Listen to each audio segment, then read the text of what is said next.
La poursuite du prix céleste menée par Paul ne le conduisait pas à seulement désirer connaître Christ dans la puissance de sa résurrection. Cette poursuite le préparait aussi aux souffrances de Christ et avec Christ. Ceci positionne les souffrances à leur juste place en relation avec l'objectif d'atteindre le but de la gloire. Bien souvent, nous ne mettons pas les souffrances à leur place exacte. Il en résulte un trouble. Les souffrances deviennent alors une préoccupation qui écarte tout le reste. Le Seigneur désire que nous accordions leur véritable place aux souffrances. En conséquence, elles auraient une importance bien moindre, car j'estime que les souffrances du temps présent ne sont pas dignes d'être comparées avec la gloire à venir qui doit nous être révélée. Romains 8, 18. Cette gloire est celle des enfants de Dieu. Cette gloire était celle-là même que Paul décrivait comme étant le grand prix de Christ à remporter. Considérons Romains 8 afin de découvrir la signification de l'expression « gagner Christ ». Nous y voyons l'intention de Dieu de nous rendre conformes à l'image de son Fils.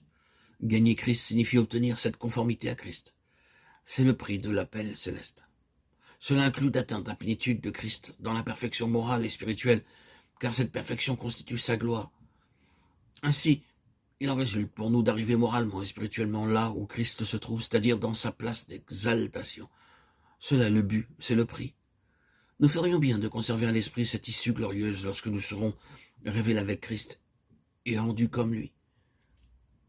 La manifestation des fils de Dieu. Pour le moment, nous soupirons. Si nous pouvions analyser nos soupirs, nous découvririons peut-être qu'ils représentent une attente. Notre attente de la délivrance de la vie, de l'ancienne création, avec son esclavage de corruption, de péché et de mort, et de connaissance de la perfection morale en Christ. Ces soupirs cesseront un jour, marquant ainsi notre atteinte à la conformité parfaite à l'image de Christ. Voici ce que Dieu a ordonné par avance. L'œuvre de Dieu au sein de la création qui soupire est en relation avec sa préconnaissance et sa préordination. Une telle prédestination ne se limite pas simplement au salut. Elle touche à l'issue même du salut et ceci fait toute la différence. L'issue du salut est d'être rendu conforme à l'image de Christ. Car ceux qu'il a connus par avance, il les a aussi prédestinés, non pas à être sauvés ou perdus, mais à être conformes à l'image de son Fils. Le commencement de l'œuvre de Dieu dans la création qui soupire est l'œuvre de l'Esprit du Fils en nous. Cette œuvre nous établit en tant que Fils et nous permet de crier « Abba, Père ».